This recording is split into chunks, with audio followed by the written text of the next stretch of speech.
The Next Time We Die by Robert Moore Williams. Now in the nooning, with the sun high overhead and the shadows huddling dispiritedly at their sides, the threat that existed in this wild desert was completely invisible. The girl, Nora Martin, said, What I don't understand is why we were so stupid as to come here in the first place. We could have stayed on Earth and had homes and families." Becoming conscious of what she had said, she hastily corrected herself. "I mean, each of us could have had a home and a family." Pike McLean shifted the muzzle of the Rangeley just a trifle, adjusting it so that the crosshairs in the periscope sight covered the exact spot where he expected, and hoped, the next native would appear. He tried to dig the sand out of his eyes. Since he had sand on his hands, this only got more of the gritty particles into his eyes. He wished fervidly for a deep, satisfying breath of the thick, muggy air of Earth before he died. "This air, there's not anything to it," he muttered. The girl glanced sharply at him. She had eyes that were as blue as the skies of Earth on a sunny day. The dirt on her nose made her look human. At this moment, the eyes had anger in them. Back of the anger were unshed tears. "Did you hear what I said?" she repeated. McLean shifted his long body so that it lay a little lower in the depression in the sand. "I guess you came here because you're an archaeologist and you're getting paid to examine ruins. I came here because I'm a roustabout who's supposed to be able to do anything, which is what I'm getting paid for." He paused and removed an offending grain of sand from his right eyelid. "Dying is not much," he continued. "Why are you so frazzled about it? It doesn't even hurt, when you really get to it, that is." "You talk as if you've died before." "Well, I have," he answered, surprise in his voice. "Hundreds of times. Since we first crawled out of the mudflats and grew feet and left our gills behind us. That's a long time. We've been dying ever since, that's for sure, and probably for a much longer time." "I thought you were talking about reincarnation," the astonished archaeologist said. "So I was," the roustabout answered. "They're only different approaches and aspects of the same problem. We reincarnate in order to take another crack at the puzzle of evolution. Someday we'll solve it. And then we'll fall heir to the farther stars, instead of just this little old duck pond of a solar system." "You sound very sure of yourself. What proof?" "It's in the book," McLean answered. "We're Homo sapiens, and that means something. The mudflats didn't stop us. We crawled off them and onto the high ground and into the forests and overran a planet. The atom bomb didn't hold us up too long, even when we got to using it on each other. Where in all that space," his hand swept upward in an arc that included the vast expanse of the stars dimly seen here on this world even at high noon, "is anything that can stop us? When we can keep coming back to take another crack at the problem, any problem, I don't care what it is, can be solved if we can keep working at it long enough." Enthusiasm sounded in his voice, then faded out. He drew his hand down. 2 of the fingers were missing. McLean stared at the ooze of blood and plasma and set his lips against the pain. "That damn needle ray sure can knock a hunk out of a man," he said. "Oh, Pike, why did you have to be so careless?" Sliding the pack from her back, she opened it, taking great care not to get her head above the edge of the hole. She opened the first aid kit and applied antiseptics and bandages to the stumps of the 2 fingers. Alternately, she scolded and then soothed him. "You do that real well," he said approvingly. "You should have been a mama instead of an archaeologist. Raised a whole slather of kids, so you could bandage up all their cuts and pat away all their bruises." A longing as deep as the seas of Earth showed in her blue eyes. That was what I wanted, but I got sidetracked into a profession." The longing washed away in a film of sudden tears. McLean closed his lips even tighter. He applied one eye to the sight of the Rangeley, now adjusted to function as a periscope. Level and apparently free of all danger, the grim red sand swept away to the low mountains in the distance. The air was so clear and so thin that he could even see the ruins of the city that had been their destination when they had left the ship. The city was a vast mass of tumbled masonry sprawled on treeless, forgotten hills. On the sand nothing moved, yet death was there in front of him, and his eye had certainly passed over it. "The nice little foxes are all in their nice little holes," he said. The girl made a wan effort to smile. "How are your fingers? I mean, do they hurt much?" "They feel like I don't have 'em," grinning at his own joke. McLean swung the side of the Rangeley around to their desert buggy. The oversized tires loomed up like huge rubber donuts sprouting mysteriously out of the desert sand. The door of the car was invitingly open. "It's only a quarter of a mile," he said. We could sprint that far, but how could we run at all without legs? We have legs, the girl said eagerly. Let's try to make the car. We wouldn't have them if we jumped out of this hole and started running. Little foxes have sharp teeth. Oh, her voice dropped as the colour faded from her eyes. Then what are we going to do? Stay here and hope they send out another desert car from the ship looking for us. If we don't return in a reasonable time, they may become curious about us. And if they don't come? Well, we try and outfox the foxes. If we had a radio... We do, but it's in our buggy. If we were there, we wouldn't need a radio. The dursteel body of the car would stop the beam from the needle gun. How the hell does it happen that wild tribesmen with no science and no industry, living here in the desert, have a weapon like that needle ray gun?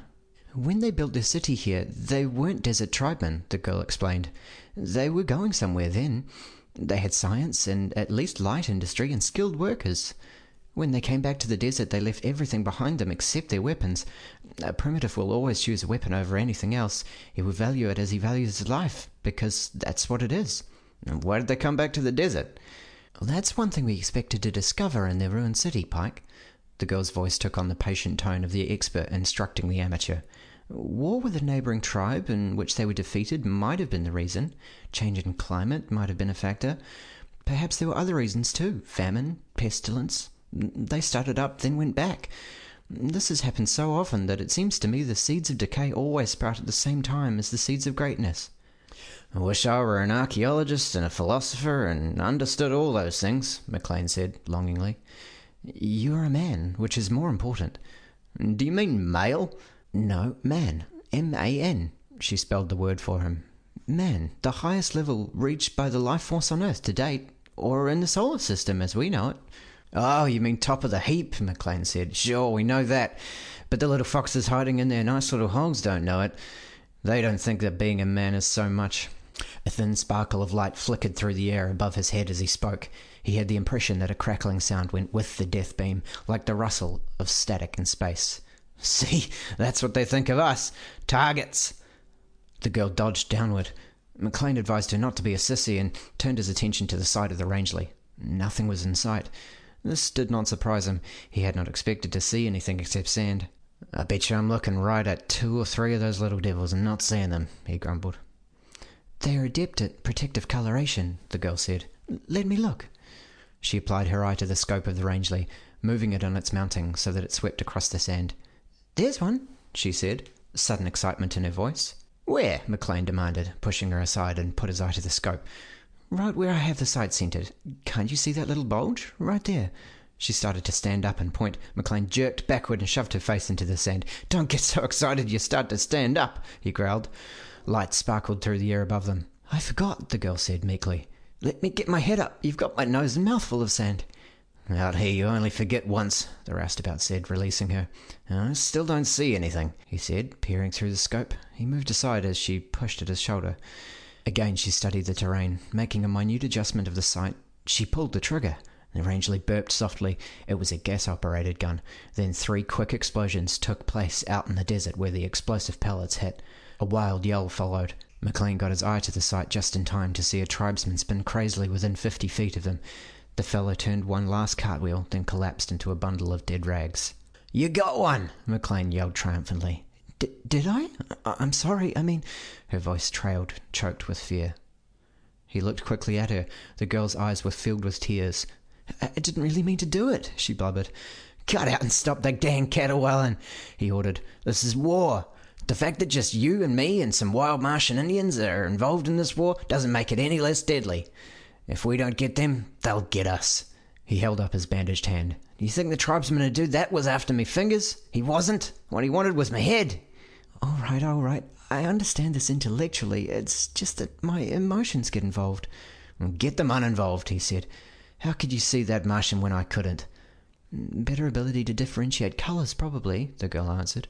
Women can usually see colours better than men. That's the way I picked them out.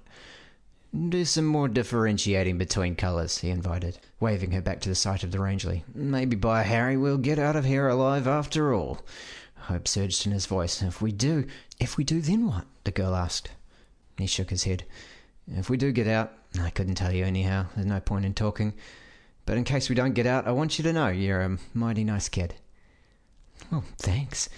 Her eyes were deep blue again, like the skies of Earth. She moved toward him. "Hey, what'd you do that for?"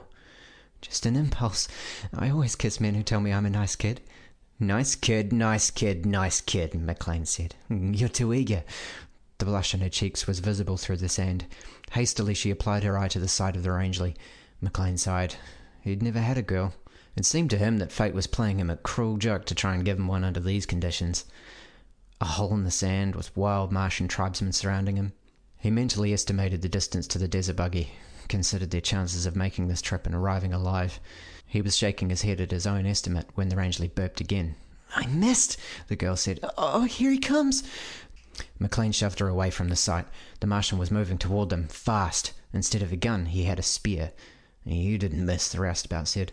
"You hit him, but you only wounded him. This is his death charge." He pressed the trigger of the Rangeley. The gun burped twice. In the distance, the exploding slugs threw up small geysers in the sand. The native kept coming. In the sight, he looked to be 10 feet tall, vaulting the Rangeley. He seemed to grow even more in stature. He screamed at the top of his lungs as he thrust downward with the spear. McLean shoved the girl away from him, rolled in the other direction. He caught a glimpse of a metal spear point burying itself in the sand, in the exact spot where he had been laying. The roustabout wrapped both arms around the legs of the Martian and yanked hard. The fellow came down, on top of McLean. The human shoved him aside. The Martian was twisting, squirming, raging, biting, clawing, kicking a wild tangle of knobby knees and knobbier elbows. Whichever of these knobby joints hit, it hurt. The fellow had a knife in his belt, which he was struggling to get free. McLean, seeing the knife, was trying equally hard to keep him from getting it. The human caught the hilt of the knife with his left hand.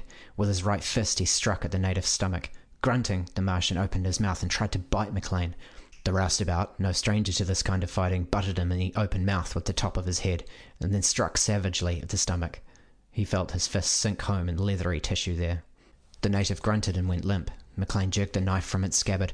He did not have to use it. A series of fine tremors passing through his body. The Martian was dying. The explosive slug from the Rangeley had finally done its work. With relief, McLean let the body drop. McLean wiped sweat and sand from his face. "It was the death charge, all right, but you didn't miss, see?"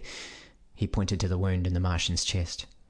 The Rangeley stopped burping as the girl took her eyes from the sight and looked around. Glancing at the Martian, she hastily averted her face. An instant later she was back at the sight. The Rangeley began burping again. McLean had the impression that all the time he had been fighting with the Martian, the Rangeley had been burping. She had kept the gun going. There was something he wanted to say to this archaeologist. He waited until he had enough breath to say it. "You're all right," he said at last. "I mean, you use your head and keep the others holed up while I fight this one." She flashed a smile at him. "They're not holed up. They're running," she answered. McLean lifted his head above the level of the hole. A corpse was sprawled almost at the muzzle of the Rangeley.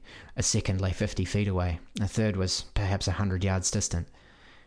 While he had been fighting the berserk Martian, the others had seized the opportunity to charge. "Good girl, you saved our necks."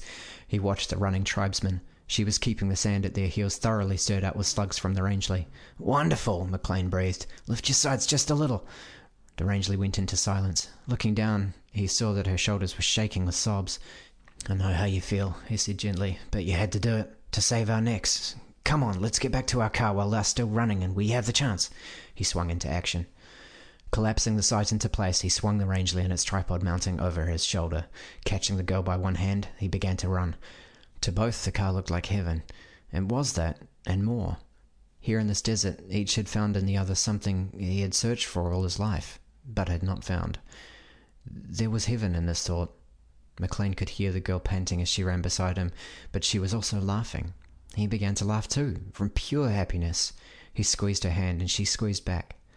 His laughter went into quick silence as he saw the tube of the needle ray gun projecting past the rear tire of the desert car.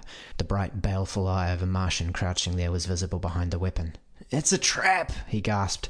"They were in on purpose, knowing we would beat it to our car as soon as we were gone." Skidding to a halt, he tried to bring the Rangeley off his shoulder. The needle ray gun winked at him. He coughed and went down in the sand. The gun winked again, spitting its bright eye of light at the girl. She went down like a falling doll. McLean pulled himself up on one knee and one hand. There was a hole in his chest as big as his fist, but there was no pain. The high-energy radiation from the needle gun seared the nerve endings so that no sensations were transmitted. The roustabout shook his fist at the native crouched under the car. "He got us this time," he yelled. "But we'll be back again. You can't lick us. We'll get you if it takes another 1,000,000 years." The drive that had brought the Homo sapiens up from the mudflats was in his voice. His head began to swim. He took another deep breath. Beside him, the girl lay completely silent. Only her eyes showed that she knew what had happened. McLean looked at her. There was still something that he wanted to say. His mind was fogging, and he had difficulty in finding the words. "Next time through, I want to meet you earlier," he said at last. "I want us to have the chance we missed this trip. A home and a bunch of..." He coughed. "A bunch of kids," he ended. The girl said nothing. She was beyond the ability to speak. But she understood him. The glow that came into her eyes made them as beautiful and as full of promise as the skies of Earth. McLean quietly laid down. The returning tribesmen danced their wild victory dance around the two humans. Level and bare, the endless sands of Mars stretched far away. End of The Next Time We Die by Robert Moore Williams. Recorded by Evan Williams, Wellington, New Zealand.